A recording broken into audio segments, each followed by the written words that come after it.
반갑습니다. 김형석입니다. 오늘 이 자리에 앉아 여러분과 마주하니 문득 제가 살아온 100년이라는 시간이 주마등처럼 스쳐 지나갑니다.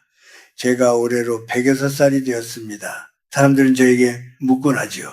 교수님, 어떻게 그렇게 긴 세월을 건강하고 맑은 정신으로 살 수 있었습니까? 하고 말입니다. 사실 그 비결은 거창한 보약이나 특별한 운동에 있지 않습니다. 우리가 매일 식탁 앞에 앉아 숟가락을 드는 그 사소한 행위 속에 생명의 신비와 삶의 지혜가 다 담겨 있습니다. 신사를 넘기고 환갑이라는 60고개를 넘어서면 몸은 이제 우리에게 다른 말을 건네기 시작합니다. 젊었을 때는 돌도 씹어 삼킬 듯한 기운이 있었고 조금 과하게 먹어도 하룻밤 자고 나면 거뜬했지요. 하지만 60대가 넘어서면 몸은 더 이상 예전의 그 튼튼한 기계가 아닙니다. 마치 오래된 한옥처럼 기둥이 삐걱거리고 기와 사이로 바람이 새어들기 시작하는 시기입니다. 그런데 안타깝게도 많은 분이 몸은 늙어가는데 마음과 습관은 여전히 30대, 40대의 그 거칠고 무모한 방식에 머물러 있습니다. 제가 평생을 살며 수많은 친구와 제자들을 먼저 떠나보냈습니다. 그 과정에서 깨달은 아픈 진실 하나가 있습니다. 나이가 들어서 몸을 망치고 생명을 깎아먹는 것은 외부의 질병보다도 자기 자신이 고집스럽게 쥐고 있는 잘못된 식습관이라는 점입니다. 이것은 단순한 식사가 아니라 자기 자신에 대한 학대이자 천천히 행하는 자살 행위와 다름없습니다. 특히 우리 한국 사람들은 배고픈 시절을 겪어온 세대 아닙니까? 보릿고개를 넘기며 밥 한 톨의 소중함을 뼛속 깊이 새긴 세대이기에 식탐과 습관을 버리기가 더 어렵다는 것을 저도 잘 압니다. 하지만 여러분, 이제는 깨달아야 합니다. 60이 넘어서도 예전처럼 먹는다는 것은 몸이라는 성전에 쓰레기를 들이붓는 것과 같습니다. 제가 오늘 여러분께 들려드리고자 하는 이야기는 단순히 무엇을 먹지 말아 하는 건강 상식이 아닙니다. 우리가 어떻게 생명을 대해야 하는지, 그리고 나이 들어가는 자신을 얼마나 귀하게 여겨야 하는지에 대한 생명의 존엄에 관한 이야기입니다. 지금 여러분의 식탁을 한번 돌아보십시오. 습관적으로 입에 넣고 있는 그 음식이 과연 당신의 남은 30년, 40년을 지탱해 줄 에너지가 될 것입니까? 아니면 당신의 혈관을 막고 기력을 앗아갈 독이 될 것입니까? 저는 오늘 여러분께 3가지 아주 위험한, 그러나 너무나 일상적이어서 깨닫지 못하는 식사 습관에 대해 말씀드리려 합니다. 이것은 제가 100년을 살며 몸소 체험하고 지켜본 산지식입니다. 젊은 사람들은 이해하지 못할지도 모릅니다. 그러나 인생의 황혼에 서 있는 우리에게는 이것이 생사와 직결된 문제입니다. 죽음은 먼 곳에 있지 않습니다. 매일 우리가 대하는 밥상 위에 그 숟가락 끝에 삶과 죽음의 갈림길이 놓여 있습니다. 마음을 비우고 제 목소리에 귀를 기울여 보십시오. 이것은 여러분의 건강을 위한 경고이자 더 오래도록 사랑하는 가족 곁에 머물기를 바라는 노교수의 간절한 진심입니다. 우리가 60이 넘어서도 버리지 못하는 그 지독한 습관들, 그것이 어떻게 우리의 영혼과 육체를 갉아먹는지 이제 하나씩 짚어보겠습니다. 이 이야기를 듣고 나면 여러분의 내일 아침 식탁은 분명 이전과는 달라져야 할 것입니다. 그것이 바로 제가 오늘 여러분을 찾아온 이유입니다. 소중한 당신의 생명을 위해, 그리고 남은 삶의 평안을 위해 이제 우리는 해묵은 고집을 내려놓아야 합니다. 첫 번째로 제가 여러분께 경고하고 싶은 습관은 바로 아까움이라는 미명 아래 행해지는 잔반 처리 식사입니다. 우리 세대는 참으로 배고픈 시절을 보냈죠. 밥 한 톨이 목숨보다 귀했던 보릿고개를 넘기고 자식들 입에 들어가는 것만 봐도 배가 불렀던 시절을 살았습니다. 그러다 보니 접시에 남은 음식 조각 하나, 식어버린 국 한 그릇을 버리는 것을 마치 큰 죄를 짓는 것처럼 여깁니다. 하지만 예수님 넘은 여러분, 이제는 분명히 아셔야 합니다. 남은 음식이 아까워 자신의 뱃속에 쑤셔넣는 그 행위는 절약이 아니라 자기 몸에 대한 가장 가혹한 형벌입니다. 흔히들 말합니다. 음식을 버리면 벌을 받는다고요. 하지만 나이가 들어서는 음식을 억지로 먹는 것이 몸에 벌을 주는 일입니다. 냉장고 구석에서 며칠을 묵은 반찬, 휘어 터지기 직전에 찌개, 자식들이 남기고 간 식은 고기 조각들, 그것들을 아깝다는 이유로 입에 넣을 때 여러분의 몸 안에서는 어떤 일이 일어나는지 생각해 보셨습니까? 그것은 이미 생명력을 잃은 에너지입니다. 동양의 오랜 지혜로 볼 때 음식에는 기가 깃들어 있습니다. 갓 지은 따뜻한 밥에는 생동하는 기운이 있지만 오래 방치되고 남겨진 음식에는 죽은 기운이 고여 있습니다. 예순이 넘은 몸은 소화력이 눈에 띄게 떨어집니다. 젊었을 때는 독을 먹어도 해독할 힘이 있었지만 이제는 깨끗하고 맑은 음식만 받아들여도 버거운 시기입니다. 그런데 거기에 대고생기를 잃은 잔반들을 쏟아붓는 것은 위장과 간에게 사형 선고를 내리는 것과 같습니다. 제가 100년을 살며 관찰해 보니 몸이 일찍 무너지는 분 중 상당수가 집에서 남은 음식을 처리하는 역할을 자처하더군요. 겉으로는 알뜰한 주부, 검소한 가장처럼 보이지만 실상은 자신의 건강을 헐값에 팔아넘기는 안타까운 고집일 뿐입니다. 심리적인 면에서도 이것은 심각한 문제입니다. 자신을 귀하게 여기지 않는 마음이 그 밑바닥에 깔려있기 때문입니다.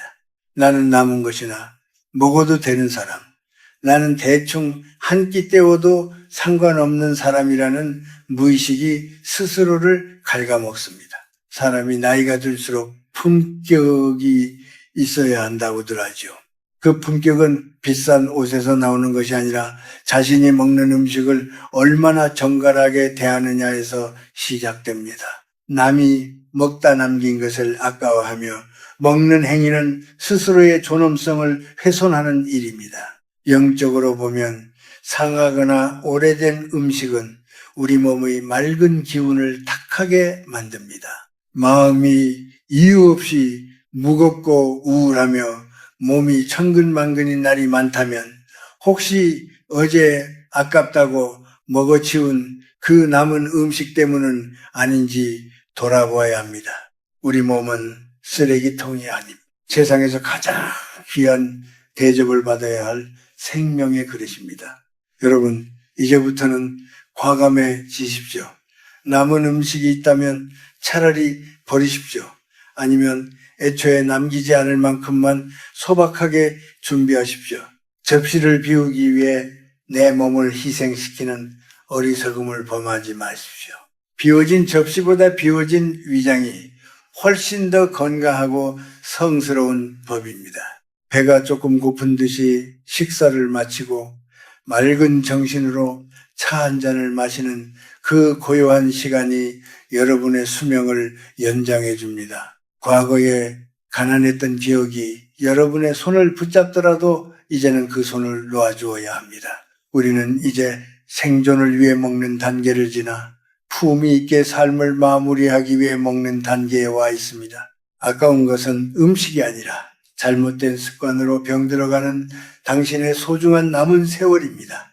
부디 자신을 귀하게 대접하십시오. 당신은 그럴 자격이 충분한 사람입니다. 그것이 제가 100년의 세월을 건너 여러분께 전하는 첫 번째 진심 어린 충고입니다. 두 번째로 제가 간곡히 경고하고 싶은 습관은 홀로 앉아 대충 때우는 고독한 식사, 즉 자신을 방치하는 식사 습관입니다. 예순이 넘고 자식들이 품을 떠나 독립하고 나면 많은 분이 식탁 앞에서 길을 잃습니다. 배우자와 사별했거나 혹은 혼자 지내는 시간이 길어지면 귀찮다는 이유로 혹은 입맛이 없다는 핑계로 냉장고 문만 열었다 닫았다 하다가 결국 물에만 밥 한 덩이나 라면 한 그릇으로 끼니를 대신하곤 하지요. 사람들은 이것을 소박함이라 부르지만 저는 이것을 영혼의 허기라고 부릅니다. 혼자 먹는 밥이 왜 위험한지 아십니까? 그것은 단순히 영양의 불균형 때문만이 아닙니다. 혼자서 대충 먹는 행위 속에는 나는 이제 대접받을 가치가 없는 사람이다라는 무서운 자기 포기가 숨어 있기 때문입니다. 제가 100년 넘게 살아오며 느낀 가장 큰 비극은 몸이 늙는 것이 아니라 마음이 스스로를 소홀히 대하기 시작하는 것입니다. 우리 한국의 정서는 본래 여럿이 어울려 정을 나누는 밥상 문화였습니다. 하지만 시대가 변해 혼자 남겨진 이들이 많아졌죠. 이때 혼자라고 해서 텔레비전 앞에 멍하니 앉아 숟가락질만 하는 것은 자신의 생명력을 스스로 갉아먹는 행위입니다. 텔레비전에서 나오는 소란스러운 소리는 귀를 자극할 뿐 마음의 허기를 채워주지 못합니다. 오히려 음식을 씹는 감각을 무디게 하고 위장의 흐름을 방해합니다. 저는 지금도 혼자 식사를 할 때면 정성껏 수저를 놓습니다. 비록 찬이 한두 가지뿐일지라도 깨끗한 그릇에 옮겨 담고 나 자신을 귀한 손님으로 대접합니다. 나이 들어 홀로 먹는 밥상은 외로움의 증거가 아니라 자신을 향한 지극한 사랑의 표현이어야 합니다. 대충 서서 먹거나 냄비째 먹는 습관은 몸의 기운을 천하게 만듭니다. 사람이 음식을 대하는 태도는 곧 자기 삶을 대하는 태도와 직결됩니다. 또한 고독한 식사는 대개 탄수화물 위주의 간편식으로 흐르기 쉽습니다. 빵 하나, 떡 몇 조각으로 끼니를 때우면 혈당은 널뛰고 췌장은 지쳐갑니다. 예순 이후의 몸은 근육이 곧 생명줄인데 단백질과 채소를 멀리하고 간편함만 쫓다 보면 몸은 금세 활력을 잃고 맙니다. 기운이 없으니 더 움직이기 싫어지고 움직이지 않으니 입맛이 더 떨어지는 악순환에 빠지는 것입니다. 영적인 관점에서 볼 때 식사는 우주의 생명 에너지를 내 몸 안으로 모시는 신성한 의식입니다. 그 의식을 소홀히 한다는 것은 나를 이 세상에 보내준 하늘의 뜻을 거스르는 일이지요. 비록 혼자일지라도 창밖의 햇살을 반찬 삼아 바람 소리를 노래 삼아 천천히 씹어 보십시오. 음식이 내 몸에 피가 되고 살이 되는 과정을 온전히 느껴보십시오. 젊은 시절에는 가족을 위해, 자식을 위해 정성을 다해 밥상을 차리지 않았습니까? 이제 그 정성을 오롯이 당신 자신에게 돌려주어야 할 때입니다. 나의 예수는 인생의 끝이 아니라 비로소 나 자신과 깊은 대화를 시작하는 황금기입니다. 그 대화의 시작은 바로 정갈하게 차려진 나만의 식탁이어야 합니다. 외로움은 피할 수 없는 인생의 동반자일지도 모릅니다. 그러나 그 외로움을 고독한 미식으로 승화시키느냐 아니면 초라한 연명으로 전락시키느냐는 오로지 여러분의 선택에 달려 있습니다. 자신을 귀하게 여기는 사람만이 남에게도 존경받을 수 있습니다. 오늘 저녁 부디 자신을 위해 가장 좋은 그릇을 꺼내십시오. 그리고 조용히 말씀해 보십시오. 그동안 고생 많았다. 이제 내가 너를 귀하게 대접하마라고 말입니다. 그것이 무병장수의 길로 들어서는 가장 따뜻한 첫걸음이 될 것입니다. 세 번째로 제가 여러분의 가슴에 새기고 싶은 경고는 분노와 근심을 가득 머금은 채 수저를 두는 습관입니다. 우리네 노인들은 흔히 기분이 좋지 않거나 화가 치밀어 오를 때 밥맛 없다며 상을 물리거나 반대로 우라통이 터져서 억지로 꾸역꾸역 음식을 밀어넣기도 합니다. 하지만 여러분, 예순이 넘은 나이에 마음의 평정심을 잃고 먹는 음식은 그것이 산삼이라 할지라도 몸 안에서는 치명적인 독약으로 변합니다. 인생을 100년 넘게 살다 보니 몸과 마음이 결코 둘이 아님을 절실히 깨닫습니다. 젊을 때는 마음이 괴로워도 몸의 생명력이 강해 어떻게든 버텨내지만 60 이후의 몸은 마음의 움직임에 민감하게 반응합니다. 화가 난 상태에서 음식을 먹으면 우리 몸의 기운은 거칠게 날뛰고 위장은 단단하게 굳어버립니다. 이것은 단순한 소화불량의 문제가 아닙니다. 분노의 에너지가 섞인 음식물은 혈액을 탁하게 만들고 심장에 과부하를 주며 결국 우리 몸의 가장 약한 고리를 끊어놓고 맙니다. 식탁은 단순히 허기를 채우는 장소가 아니라 하루의 번뇌를 내려놓고 생명의 기운을 보충하는 성소여야 합니다. 그런데 많은 분이 식사 자리에서 자식 걱정, 돈 걱정, 혹은 과거에 억울했던 기억들을 끄집어내어 함께 씹어 삼킵니다.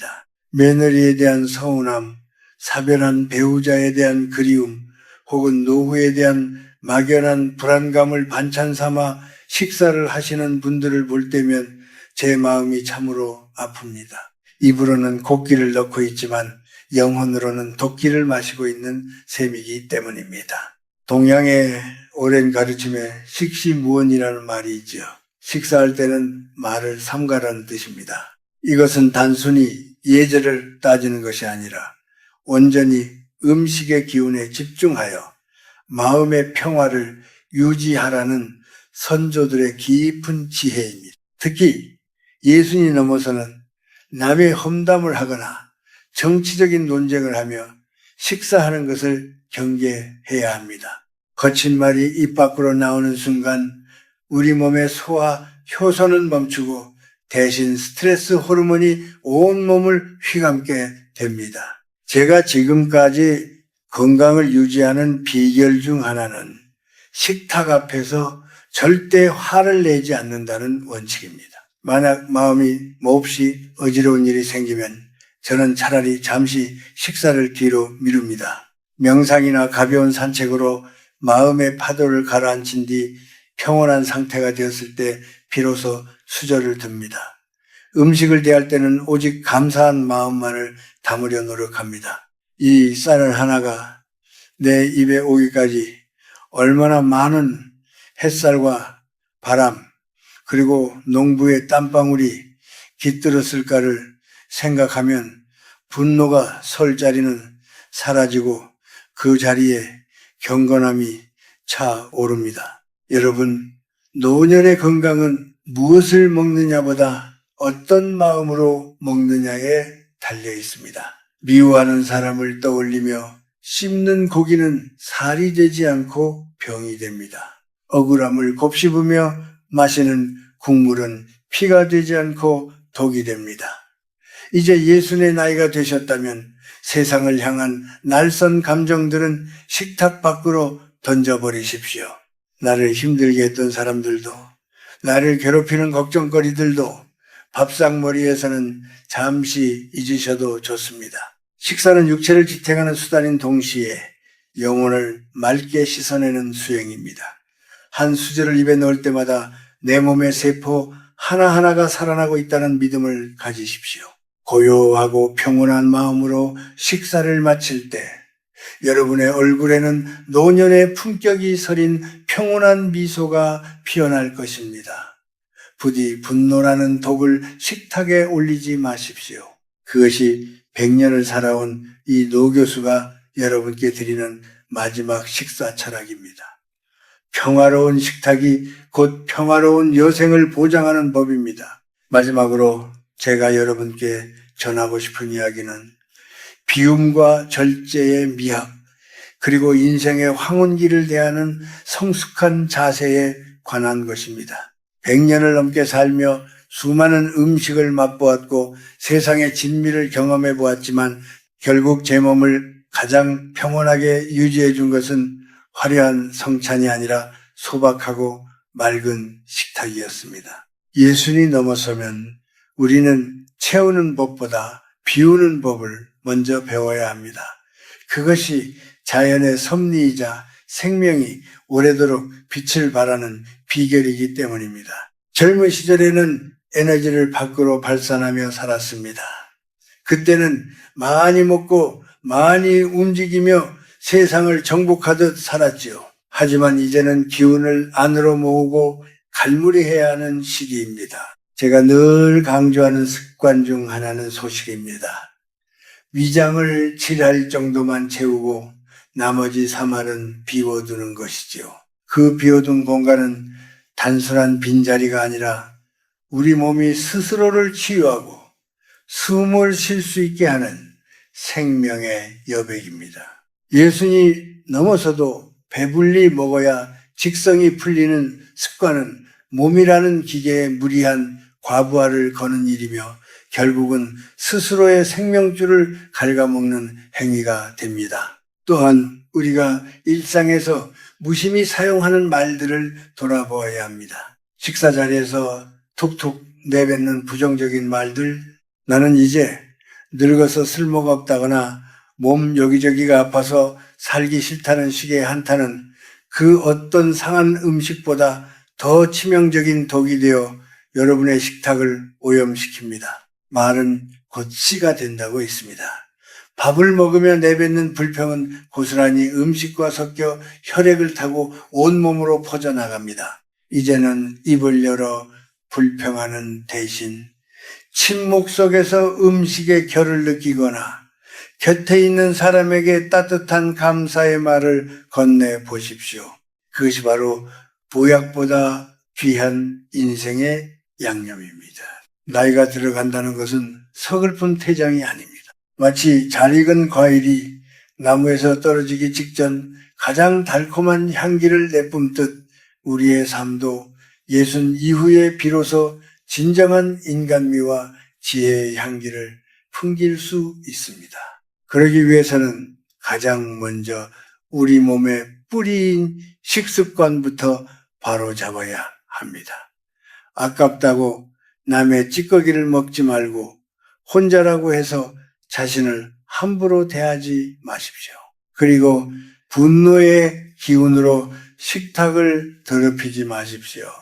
이 세 가지만 지켜도 여러분의 노년은 훨씬 더 맑고 경건해질 것입니다. 저는 지금도 매일 아침 간단한 우유 한 잔과 달걀 그리고 약간의 과일로 식사를 마칩니다. 거창하지 않지만 나 자신을 정성껏 대접한다는 마음으로 천천히 음미합니다. 그 짧은 시간이 저에게는 하루를 살아갈 힘을 주는 기도와도 같습니다. 여러분도 이제부터는 식사 시간을 하나의 수행이자 자신을 향한 지극한 사랑의 시간으로 바꾸어 보십시오. 남은 인생을 어떻게 살 것인가는 오늘 여러분이 쥔 숟가락 끝에 달려 있습니다. 제가 100년이라는 긴 세월을 건너와 여러분 앞에 선 이유는 단 하나입니다. 여러분이 저보다 더 건강하게, 더 오래도록 이 아름다운 세상을 누리기를 바라기 때문입니다. 죽음은 두려운 것이 아닙니다. 정말 두려운 것은 살아있는 동안 자신을 소중히 여기지 않아 고통 속에서 세월을 허비하는 것입니다. 부디 오늘 제가 드린 말씀을 가슴 깊이 새겨 맑은 정신과 튼튼한 몸으로 인생의 가을을 풍요롭게 가꾸어 나가시길 간절히 소망합니다. 평생을 공부하고 가르치며 살아온 이 늙은 교수의 이야기가 여러분의 삶에 작은 등불이 되었기를 바랍니다. 이제 수저를 들 때마다 생각하십시오. 이것은 나의 생명을 살리는 귀한 약이며 나 자신을 향한 존중의 표현이라는 사실을 말입니다. 여러분의 앞날에 평안과 축복이 가득하기를 빕니다. 고맙습니다.